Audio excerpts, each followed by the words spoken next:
The Health Fix podcast teaches you how to take charge of your health naturally by giving you the information you need to elevate your health.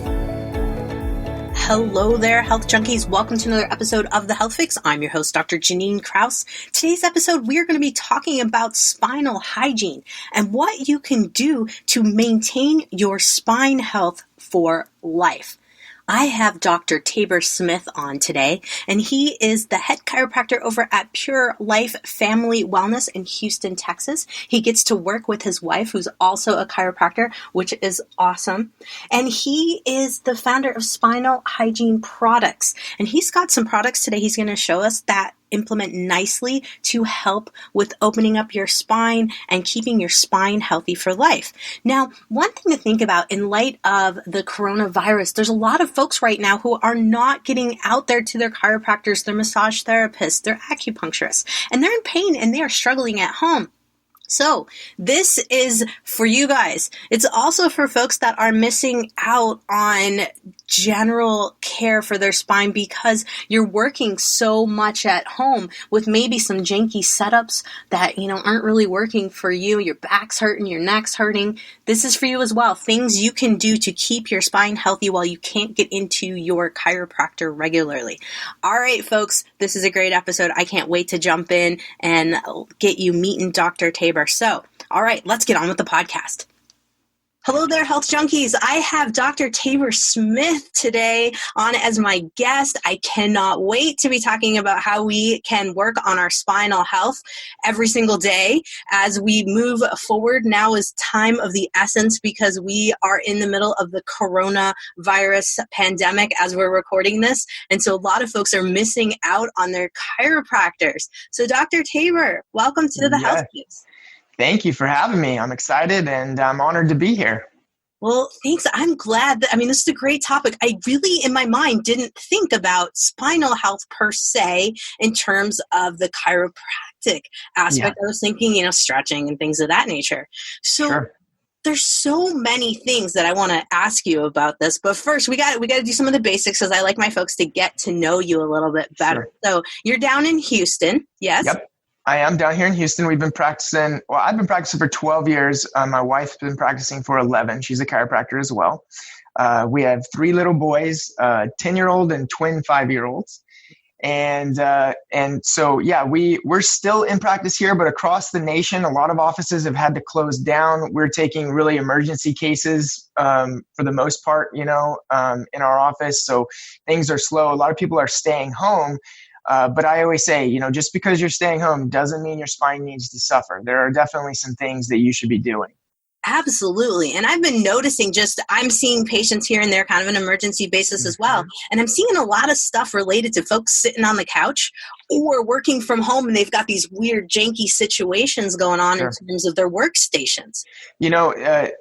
I tried in my entire career, I've tried to really get across to people the importance of taking care of your spine and your spinal health, because that correlates directly with overall health. I mean, when we start to understand what the nervous system does, which is virtually control the function of the entire body, then it becomes important to take care of that system and the spine and your nervous system intimately connected. So taking care of your spine helps your body function better in that routine. In fact, I learned that at a very young age. I was only a teenager and I started having severe lower back pains. It would shoot pains down my legs.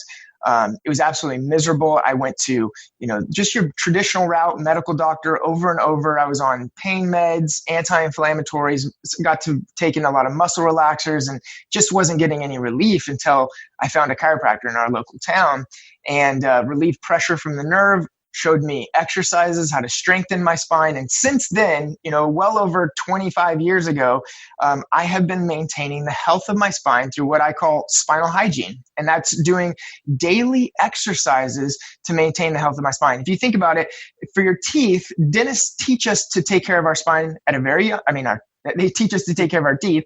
At a very young age, we start brushing, we start flossing. Yes, we go to the dentist for checkups and when we need them for cleanings or getting cavities filled. But it's our responsibility to take care of our teeth from home through brushing and flossing. And I feel like in chiropractic, we haven't done as good of a job teaching the public to take care of their spine from home. And that's what we try to do. And now there's never been a time like right now when you should be implementing spinal hygiene and home spinal care. Absolutely. Absolutely. I love this concept because, yeah, like you were saying, we're taught to brush our teeth. We're taught to do all those things, but we should be thinking about our spines because that's what gets us in trouble. That's what gets us on these pain meds and gets us in these downward spirals. And really, I have to admit, like once someone starts with some chronic pain, it seems like other health conditions fall from there. And absolutely. Of course, as we know, a lot of the spinal nerves are related to organs and things of that nature. So I'm hoping we might geek out a little bit on that as well today. Certainly, yeah, and that's been something that chiropractic is trying to been teaching over the last 120 years, is that the nerves that exit the spine continue on to organs. And so, my heart beats because my brain tells it to. My lungs breathe because my brain tells it to. My stomach digests because my brain tells it to. And those messages are being sent back and forth through that spinal column, out the nerves, every second of the day, which the body is absolutely amazing. It's a miracle that I can go to sleep and I don't forget to breathe. You know what I mean? Every second, my body is assimilating nutrients from food I eat, taking those nutrients to 70 trillion cells in my body. If that didn't happen every second of the day, I wouldn't make it through the day. Like that in itself is just a miracle. And that miracle happens because of the nervous system. So when our spine becomes damaged, which right now, the silent epidemic that's going on in our country and really around the world is spinal decay and degeneration. We're seeing more osteoarthritis and breakdown and damage at younger ages than we've ever seen before. And that irritation on the nervous system interferes with the function of the body. What does that mean? Well, it means your body can't heal as well as it should. It means you don't feel as well as you should. It means you might not have the energy that you should. And yeah, it's related to back pain or neck pain. That's kind of the general box chiropractic gets put in. But you don't realize taking care of your spine will have drastic effects on every other area of your body and area of your health as well.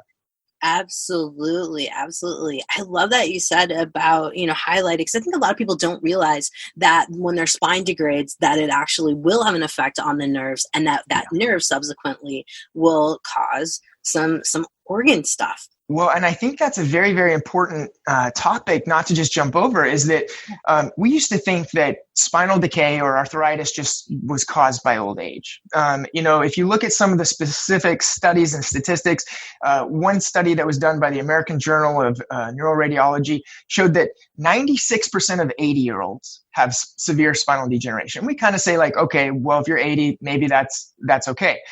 Then another study, I think it was the Chicago Institute for Neurosurgery, they showed that it was 80% of 50-year-olds. Okay, so we're getting a little bit younger, and we're like, wow, 80% of them have significant spinal decay. That's not cool.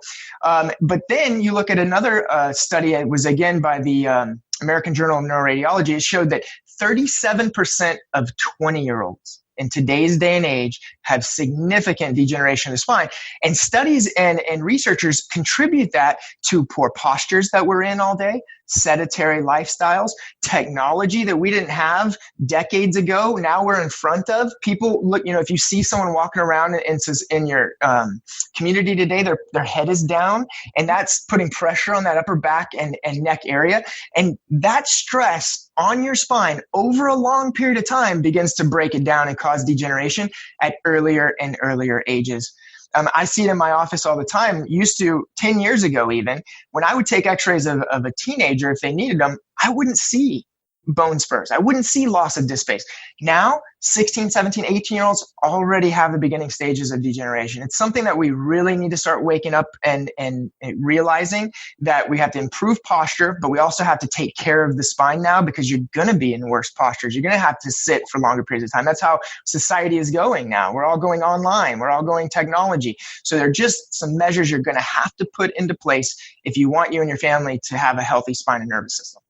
I couldn't agree more. I see the same changes too. And man, it's quick. It is quick from what I've seen. I mean, I've been in practice about the same time as you, just a little over a decade. And like the changes are like, whoa, rapid fire. So what do you suggest folks do to get started with spinal hygiene? What should they start with? I use a lot of dental analogies because we already have kind of the foundation, a concept set, for dentistry and dental hygiene. And one of the things that dentists did, a lot of people don't realize, back in the early 1900s, everybody didn't brush their teeth. Everybody didn't floss. And because of the influx of industrialization, the influx of processed foods, sugars in our diets, it really drastically increased around the early 1900s. In fact, 200 years ago, the average American ate 2 pounds of sugar a year. Okay. Today, the average American eats 152 pounds of sugar a year. So what they noticed in which is a whole nother podcast episode, right? But what they started noticing was that teeth were degenerating at younger ages. So if you were a dentist in the early 1900s, you were very busy pulling teeth all day. And so what they term now, or the person they give credit to, Dr. Alfred Phones, he's the father of dental hygiene. He started implementing preventative measures, and he turned his niece into the first ever dental hygienist. They started teaching people to take care of their teeth. And thank goodness that concept caught on, because now we have better dental health today than we did back then. The key was, though, is they started to understand what caused the teeth to decay. That was the breakthrough, right?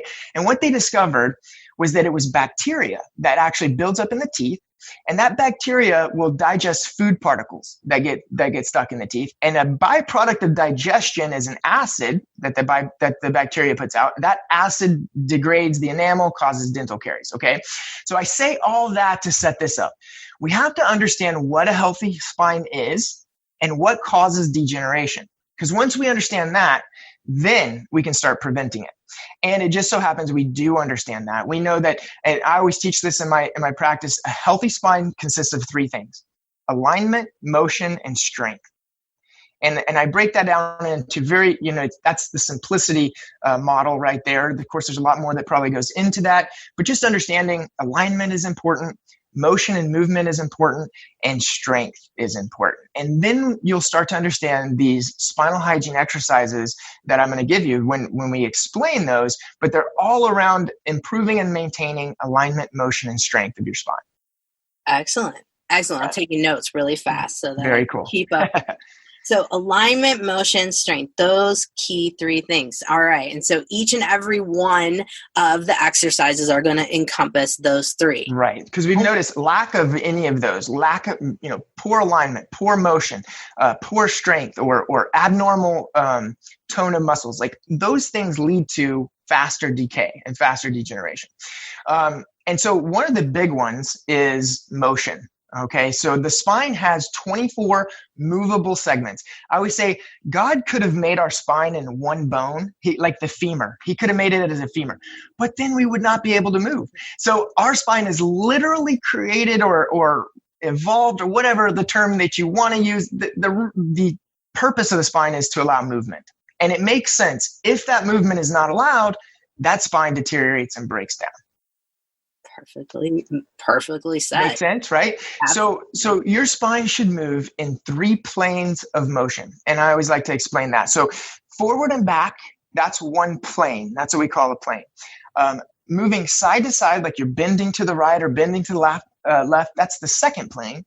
And the third plane is rotation. So I can turn and look behind me both directions. So forward, back, side, and rotation. 3 planes of motion.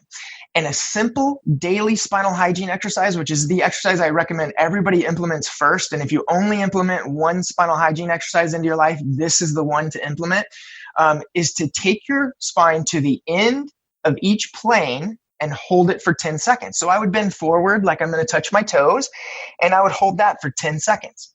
Okay. And then I would put my hand on my hip and look back and bend backwards like I'm looking up at the ceiling. I would hold that for 10 seconds. And then as I'm standing, what I could do is slide my left hand down my leg to my knee. As I slide down to the left, I'm bending and putting a curve in my spine to the left. Hold for 10 seconds, right? To the right, sliding that right hand down the leg to the knee, holding for 10 seconds. And then once I've done with that, I'm going to hold my hands together in front of me and turn all the way to the left. I'm looking back over my shoulder as far as I can for 10 seconds. And I'm going to do that to the opposite side, turning to the right, looking back as far as I can, holding that for 10 seconds. And if you think about it, What I just did was 6 motions held for 10 seconds. 6 times 10 is 60. So for 1 minute a day, that's all you have to do to start implementing spinal hygiene. Like the easiest thing in the world. If you thought brushing your teeth was easy, you've not tried spinal hygiene yet, right? Oh my goodness. You might even be able to get like a 3-year-old to do this. That's what I'm saying. You know what? That's actually a great point is I have my kids do this with me. And, in dentistry, we've learned, even if my kids can't brush their teeth themselves, I do it for them, right? I'm holding the toothbrush every morning. I'm brushing their teeth because I want them to have great dental health. This is something you can do for your kids because you want them to have great spinal health too. And so it's a fun thing to do as a family for sure. Oh my goodness. I can see how many kids would eat that up. And I just was enjoying just the turning. I mean, it feels good. It like helps you open things up. I think a lot of people naturally will do a little bit of this, but all they have to do is add a couple more things to it. That's right. Imagine this. So if I'm a desk worker in front of a computer, and let's say I don't get into yoga, or I don't go to the gym as much as I should, like you literally might not take your spine through a full range of motion in a year's time, like depending on how much exercise you actually get. But there are people out there who don't take their spine through a full range of motion ever. They never took it to the end. And what happens is if you don't use it, you what? You're going to lose it. You're going to lose it. That applies to the spine and the nervous system and all those things. So we have to use it. So we're just taking that spine to a full range of motion makes a big difference over time. It's like the compound effect. I'm a big Darren Hardy fan. But I tell people, look, if you brush your teeth once in your life, it's not going to make one bit of difference. You would have never known you even did brush your teeth 10 years ago. It wouldn't matter. So if you just do one spinal hygiene exercise in your one day of your life, it's not going to make a difference either. But I guarantee you, the person who brushes their teeth every day over years sees a significant difference in the health of their teeth. And you will as well see a significant difference in the health of your spine if you'll implement this on a regular basis. Absolutely agree. I absolutely agree. I'm thinking you could probably do it while you're brushing your teeth, even if you I like your efficiency there.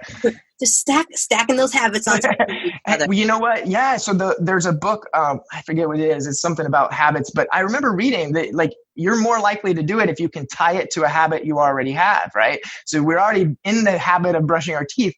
Doing your daily spinal hygiene exercise during that time, I think is a great idea.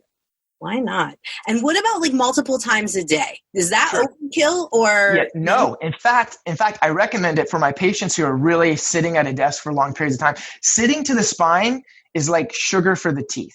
It's not good over long periods of time. So if you're having to sit there for hours, what I want you to do is every 30 minutes, a lot of people are like, every hour I get up and I stretch. I want you to do it every 30 minutes, stand up, do that simple 1 minute exercise, and then sit back down and get back to work, right? You take it 1 minute out of every 30 to keep your spine moving.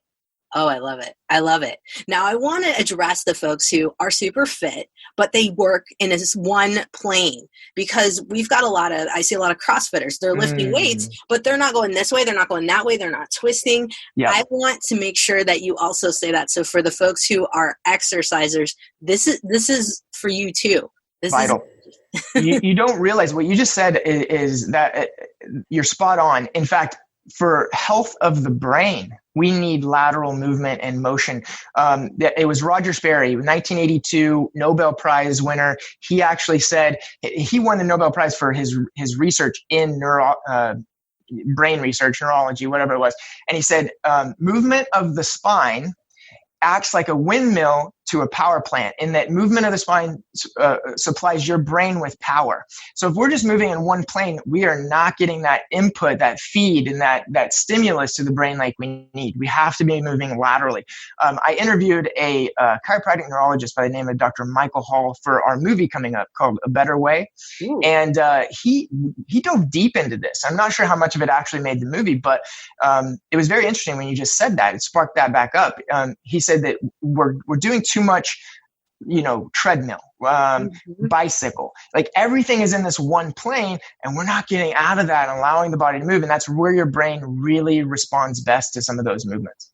Oh, yes. I love it. Now movie, do tell. I want to hear about this. Oh, you've got to check this out. You can see the trailer if you go to abetterwayfilm.com. Okay. So we travel around over the last 2 years. This movie will be coming out this summer. Okay. And we interviewed, I sat down with people. What I wanted to know was the people who they were on all the medications. Like my mom, my mom passed away at the age of 47, taking 21 prescription medications. I know because I sat there and went through her bag and counted one by one the prescriptions that she was on. And I realized that, especially over this last decade of being able to share some of these things with people and interviewing natural health experts, that there's a better way, that there's a population of people who were there. Like they were sick, they were suffering, they were taking all the meds, they were having all the surgeries, but they found a better way. They changed their life. They started taking better actions. They utilized chiropractic. They utilized acupuncture. They utilized other natural health professionals and experts who changed their diet. And I sat down, I interviewed them, and we learned how they transitioned, got off their life. This COVID outbreak is a great example. There's a high risk population, right, that we know, and there's a lower risk population, if you will. And these people that I interviewed literally moved themselves out of a high risk population into a lower risk population. I get the goosebumps just talking about it because you can change your life, and more people need to know about, how people are doing that, because, I just believe natural's where it's at, because that's the way God created the body. That's the way our ecosystem works. And a lot of times we really mess things up as humans when we step in and we try to artificially correct things. Not to say that's not ever necessary. I'm just saying that as a whole, there's just a better way. Absolutely. Absolutely. I couldn't agree more. My goodness. I mean, part of one of the reasons why you're still working through this COVID thing and I'm still working through this COVID thing is to keep patients off their opioids. The ones that I'm seeing as emergency cases, they're the ones that are the most fragile. And they're on that teeter between, we just got them off. Yes. But if I keep them without having any therapy, they're going to go, we got, Especially right now when people are quarantined, that's what they reach for most, right? We're seeing an increase in alcohol sales, increase in drug usage, increase in, prescription drug usage as well. So now is vital time for you to be doing those types of things for your patients. So I thank you for doing that for your community. Absolutely. Same to you. So what can we build upon this basic routine? So I already did the 1 minute. I'm like, give me more. What else you got? Yep. Okay. So what I recommend is what I call the core 4 exercises. And you just learned one. The range of motion exercise is the first exercise of the 4. Okay. And I would say it's the easiest to do. It's the one I tell, people to do if that's the only one that they do, the range of motion.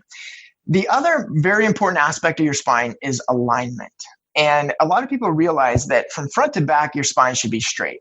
Now, we do see cases that are abnormal. We see scoliosis. We see tilt shifts, translations, curvatures that appear in the spine. But ideally, if I could say this would be perfect, it would be a straight spine from front to back. Where a lot of people don't realize that is vitally important for a spine to have curves is when you're looking at it from the side. And so from the side, we should have natural curvatures. We should have a good curve in the neck.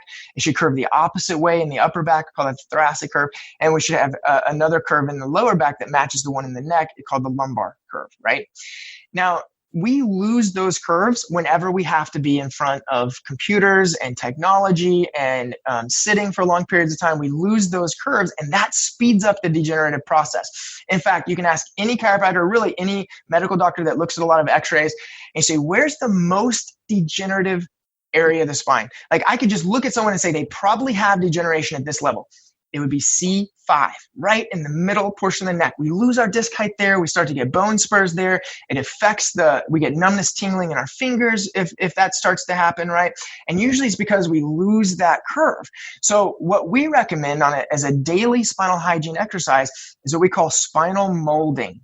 Because you're doing, all this damage to your spine, hunched forward, bent forward in front of technology all day, we want to mold the spine back into a good alignment at night. Now, we actually have spinal molding rolls. They're foam rolls that people, one would put a roll underneath the neck, and then you would put one roll underneath the lower back. So really, right in those curves is what we're molding, and those rolls would go right in there. One of the things we did before we had spinal molding rolls, and a lot of your listeners can do, is just roll a towel. You can take a hand towel, not a little washcloth, but one of the bigger hand towels that you dry your hands on. You fold it in half and roll it, and you can lay on your bed, or you can lay on your floor, and you put one underneath the curve of your neck and one underneath the curve of your lower back, and you just lay on that. It's simple. Just basically mold those curves back into your spine every night, and that helps support those curves of your spine. And again, doing it once is not going to change your life, but over many different days, over a longer period of time, you will have better spinal curves in those areas than the average person, which just happens to be one of the most common subluxations. That's just a big technical term for misalignments that we see as chiropractors. Oh my goodness. That's huge. That's huge. Just because I think a lot of people, we could, speaking of stacking habits again here, a lot of people could use this as part of their wind down routine for the evening. Absolutely. No, you're great. Yeah, stack habits. What I do is I say my prayers at night when I lay on the bed, right? And so it actually helps me to go to sleep. Sometimes I fall asleep on my rolls, and because I'm able to kind of de-stress, which is right now in today's day and age, that's what we need the most. We need the meditation or the prayer and the having your own quiet time and just resting and digesting. Absolutely, got to get in that parasympathetic mode just a little bit. Amen. Now, those the rolls are a lot smaller. So one of the things I want to mention is I think a lot of people are going to see your rolls and be like, "Oh, can I use foam rollers?" And I'm going, "Oh, that's like way too much curve." So speak to that a little bit for folks. So these are about 3 inches in diameter, and they are kind of they're hard, soft foam, if you will. Like, they're going to be firm, but they're still soft enough they're comfortable. Your foam rollers that you're using are a lot of times way more firm than the ones that we use for the spinal molding. But yeah, 3 inches in diameter, and that's kind of what you want to shoot for when you're rolling your towel as well. A little bit over, a little bit under is not going to be a big deal, but your foam rolls that you're talking about are sometimes 6 inches around, and that's just going to be way too much. In fact, that probably would be it probably wouldn't be good, because you're going to push that head forward and you're going to put yourself in a head forward posture while you're laying on it. So I would make sure that you're closer to 3 inch diameter. Good. Thanks for noting that, because I think a lot of people have seen different videos online and they get the idea that they could use this. And I find for a lot of people, when you put that foam roller behind the neck and you lay, I feel like it's doing this. And it'll push you forward. Good. It does. Right. I agree. Gotcha. All right. So what's number 2? Okay. All right. So those are the 2, I would say, if you just did range of motion in the morning, spinal molding at night, that would be equivalent to brushing your teeth every day. But some people take even dental care to another level, and they say, I'm going to floss every day as well, right? And so their dental health gets to be even better than the average person's. And so the other 2 exercises that I'll go over with you right now, I would say is the floss for spinal hygiene, pretty much.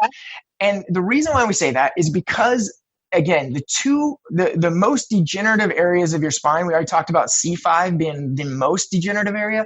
The other most degenerative area is L5, the very low disc of the spine.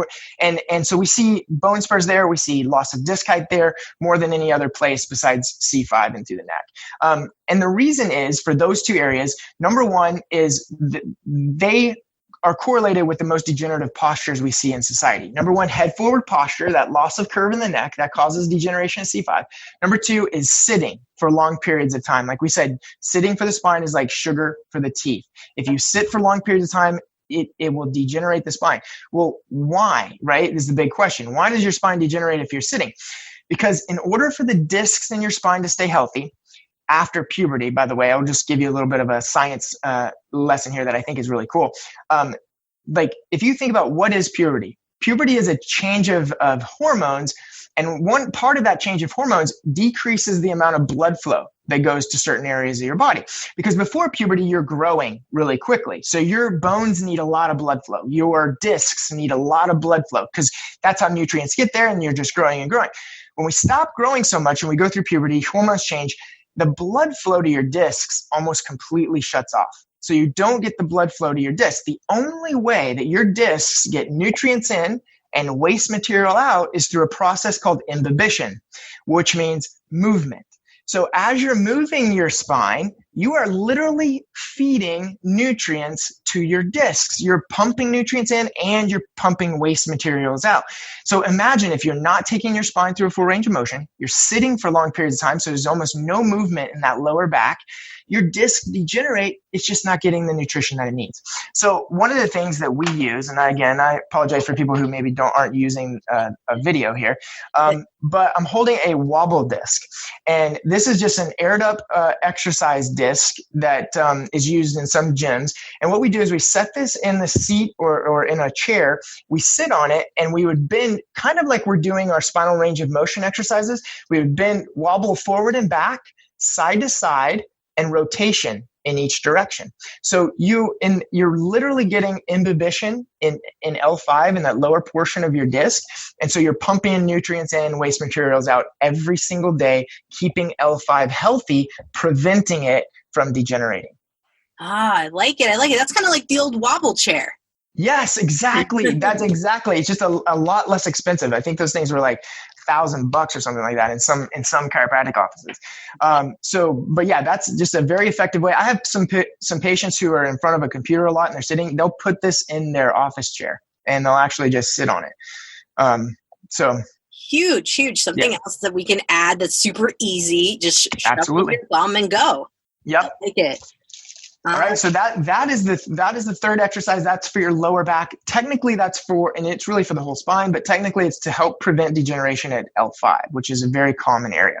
To help prevent degeneration at C5, what we have to do is we have to prevent head forward posture. And this, a lot of the people are going to really like this tip because it can help prevent that humping in the upper portion of the back we call Dowinger's hump that nobody wants, right? No.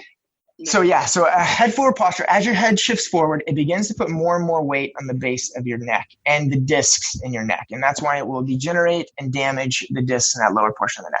The way we can prevent that is to strengthen the muscles in the back of the neck. And I don't know if you can see this, but we use an exercise band, and you can get any exercise band, just get an elastic band.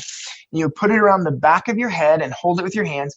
And as you tuck your chin back, you tighten that band and hold that exercise for 10 seconds, relax for 5 seconds.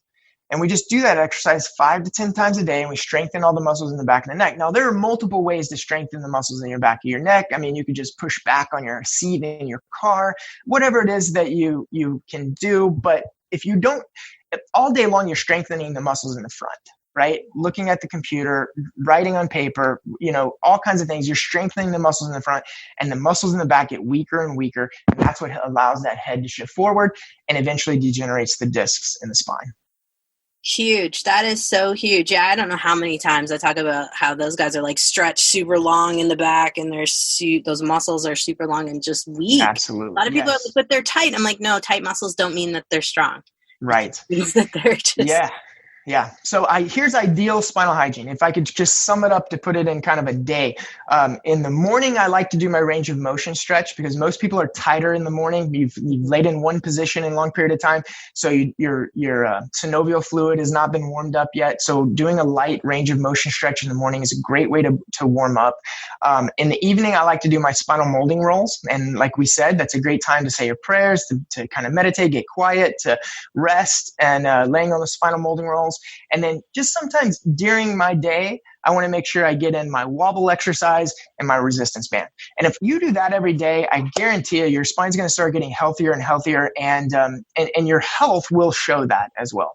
Absolutely. No, and this seems like if you add up the time to do it, it's only a couple of minutes. It's not. That's it. And start with a range of motion exercise. Give it 1 minute. As you start to see some results, you can add the spinal molding. And then as you're saying, oh, you know what? There's really something to this taking care of my spine. Then you can start adding that wobble disc, that resistance band. And then I always recommend that you have a chiropractor on your health team so that you go to for checkups. They can adjust and correct anything that, exercises won't correct. But I just tell people, if you really want to make an impact in your health, diet's important, exercise is important, all those things are important, but find a natural healthcare practitioner that can be a coach for you and can help you through acupuncture, through chiropractic, through there's a lot of different modalities and things out there, but use those first, and then we can leave drugs and surgery for last resorts, and you're just going to live a better, healthier life if you do that. Absolutely. I couldn't agree more. Dr. Tabor, this has been so much fun. And now I'm excited because now I want to go play with all this because I'm a geek to the core and I love to work with this. And I'm definitely going to be educating my patients on this as well. Now, if there's some folks that are listening to this and they're like, oh my gosh, I want to know where I can find those roles. I want to know where I can get a band like that. Now, is this your website, the Spinal Hygiene Products website? Is that where folks can find all of those goodies? Yes. So if you go to spinalhygieneproducts.com, we have all of our products on that site. If you want to learn more about it and see, dive into a lot of what we've kind of touched on here, if you go to homespinalcare.com, you can actually download my book for free, and you get videos and instructional videos on how to actually do the exercises. I love it. I love it. Thank you so much. And folks, I will be putting this on my podcast notes at drjkrausend.com and thehealthfixpodcast.com so that if you missed it, couldn't write it down fast enough, it is going to be there for you. Because I think when you're learning something new, you do want to see a video again or, just a little demo of how do I exactly use the wobble disc? How do I exactly, hook myself up with the band and get all that? So I think that's great that you are offering this. Now, if folks are in the Houston, Texas area, your office is Pure Life Family Wellness, correct? Correct. Just purelifefamilywellness.com. My wife and I are there. We're still practicing. We're still helping people. And, if you need anything, just give us a call. Awesome. Thank you so much for all of your information. I can't wait to share it with folks and being willing to jump on and share with everybody in this time of need when we are not being able to get to all of our folks like we normally could. Well, thank you for having me on. Thank you for the opportunity of sharing. And thank you for doing shows like this and getting a message out that I believe more people need to hear. You're literally not just changing lives. I believe you're saving lives by getting this information to more people. Absolutely. Yes, we certainly are together. Hey, Health Junkies, Dr. Janine Kraus here. I hope you enjoyed my podcast. Guess what? I have a Facebook group. It's called Anti-Aging Health Tips with Dr. Janine Kraus. So if you want a little bit more of the Health Fix podcast, head over to my Facebook group and let's chat. Now, I'm also offering a health transformation and restoration program. It's a one-on-one with me. And it's for folks who are sick and tired of going to doc after doc and health coach after health coach and not seeing the results that they want and deserve. In my program, I'm working with folks with transformation. So this isn't just a light program. This is a big deal. I'm going to change how you think about your health and your life kind of program. And I'm super excited to offer it to folks. And if you are at all interested, we should talk. I'm offering 45 minutes free with me chatting to see if and how I can help you. And you can get all the details over at my website, drjkrausend.com. All right. You've survived another episode of The Health Fix. I'm your host, Dr. Janine Kraus. Have a great day, whatever you're doing. Subscribe, rate, and share info.